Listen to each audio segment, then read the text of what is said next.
Hi, Michelle from Dogsafe here, and Lucy, and I wanted to explain the story behind the design of our Will Your Dog Be Cool Enough display poster.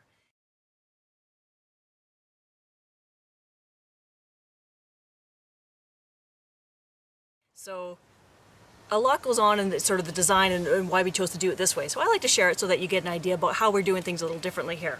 So one, be dog safe. I tried different, warning and attention, and I found that, we want people to, make some choices or catch their attention without being threatening, as far as grabbing their attention. And the red dog paw here that's part of our trademark logo, but it certainly signals that it's a dog-related piece as opposed to having a picture of a dog. So we're trying to keep it really simple in design, which is also why we have the white words on the black, similar to the Dogsafe Pet Alert stickers as well. So the red paw, that would signal to me that it's not only just dog-related, but also, medically sort of related to dogs. And then the first part of the poster, this is done with two intentions. The first part is to speak directly to the dog owners. So if they're showing up in a vehicle, they've gone into a store, we want to catch them right at the front, of the store to say, hey, will your dog be cool enough in your car? Are you sure? Right? So that the attention being, just stop, pause for a moment, and have you assessed the situation? Is the risk worth it if you are leaving your dog in the car? Or it's also to have the realities of it in the sense of it's a lot more than just the temperature that we're going to be taking into consideration. The color of your dog, the age of your dog. Heat can be a little bit more troublesome on puppies or senior dogs. What kind of vehicle do you have? Are the windows rolled all the way down? Do they have, black leather seats as opposed to beige cloth? Is it breezy? Is it humid? That type of thing. So there's a lot more to it than just simply it's, 80 degrees outside. So we're not saying leave your dog in the car, but we want people to make an assessment of, their choice. And then, are you sure? So it's like, okay, yeah, maybe I haven't. I'm too much of in a rush, and maybe they'll make a different decision if somebody's speaking directly to them.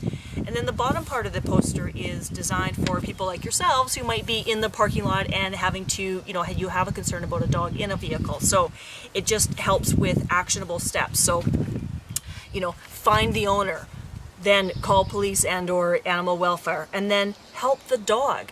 So help the dog is left open-ended because there's lots of things we can do, and that's going to depend on the situation and how you've assessed the dog. So our Dogsafe Dog in a Hot Car Responder Checklist can certainly help you make this assessment and help the dog. And if you do choose to, enter the vehicle with force, please use that checklist or write down some detailed information so that you have something to explain to the owner and to the police officer. And then there's some links on the very bottom to, learning how to assess risk assessment for heat stroke and also other download pieces like that Dog in a Hot Car checklist. So again, it's not just, I found that when I was talking to people in parking lots, and usually my opening line is, hey, do you have any ever concerns about leaving your dog in the car? And that would start the conversation. And usually it's not the people, when I see the dog posters of, comparing dogs to ovens and barbecues, I get it, I understand it, but I find that the people I've been speaking to who've been leaving their cars, they don't identify with that. They see themselves as dog loving, love their dogs, have been out with their dogs all day, and now they've been making a different choice than I would be by going into a vehicle. But if they're seeing a picture of a dog sitting in an oven, they're not necessarily identifying and getting the message then because, well, that's not me.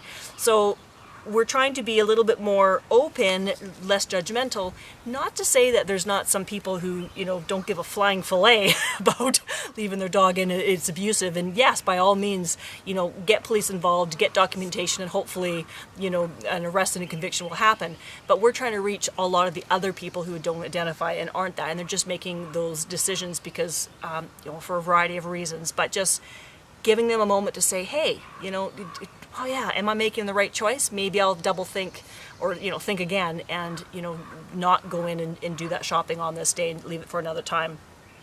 And also to encourage, help the dog. I've had people come up to me, with concerns about dogs or share those concerns. And then I was like, great, okay, can you help? I will do this, you'll do that. And they're like, well, I have to go. So, you know, again, it's like if you have concerns, step up and follow through on it. Or, you know, if you don't have concerns, then you don't have concerns. But it sort of, you know, going home and complaining on social media is not really helping the dog. So help the dog, help the dog, help the dog. So that's a free download. You know, this is something that can be done on a business if you have a business, or it can be done in your own vehicle, so that, you know, I have these on my own vehicle so that if I'm in a parking lot, people will see it as well. Anywhere that you think dogs might be. And yeah, free download. So if you go to our website, and there was also some other actionable resources there you can have and download and help us help the dogs that are out there this summer. What do you think, Lucy?